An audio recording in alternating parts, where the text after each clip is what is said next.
Catus Maximus here. Figured I'd talk about these. I picked these up at part of my little collection of tools that I got from an estate sale. This could actually use a little bit of lube. A little bit of rust right there.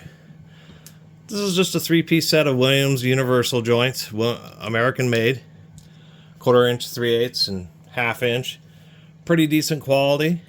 Although when I was searching online, and I do kind of agree, what people are commenting on is that some people had issues. I mean, these types of universal joints really aren't meant for breaking bolts. A lot of people do. But the worst problem people have is the little pins themselves shearing, which you can understand. And on these Williams, they're not any thicker than anybody else's. As a matter of fact, like for a quick comparison, I have one of these old Husky USA ones, and if we really compare, we can see like the Husky maybe has a bit more meat around the pin, but the pins are about the same size.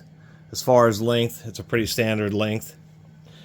They kind of use this polished outer but more matte finished on the inner. You can see these machine marks, so just kind of a nice set of old American made universal joints.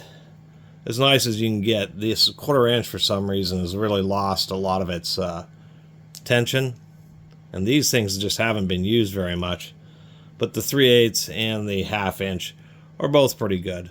One thing I'll give the Williams credit for is pretty steep articulation. They will lock up if you go too far like this. But if you get an angle like that, they really do have a pretty nice articulation. I guess one thing about them is if you'll notice that the offset of the pins, there's some of these universals, the closer that these two pins are together, the smoother the universal joint will operate. But it also can really thin out the internal link square, and that can end up being a weak point. So they have to find a balance of getting these pretty close but still leaving enough meat in there.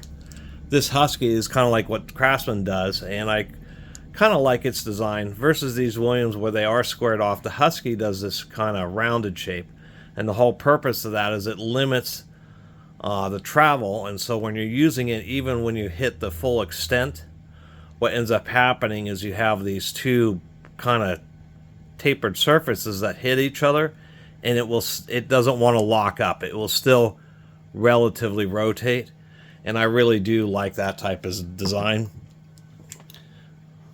I kind of wish Williams would have done that on these so that they would be less likely to lock up, but that's only in the most extreme circumstances when you have them like folded all the way over. Otherwise, if you're somebody who's really into American made tools, you know, there's tons of these things online. I've just seen them, you know, this little set for 20 bucks, surprisingly cheap. So just wanted to make a little video about them. Anyway, thanks for watching.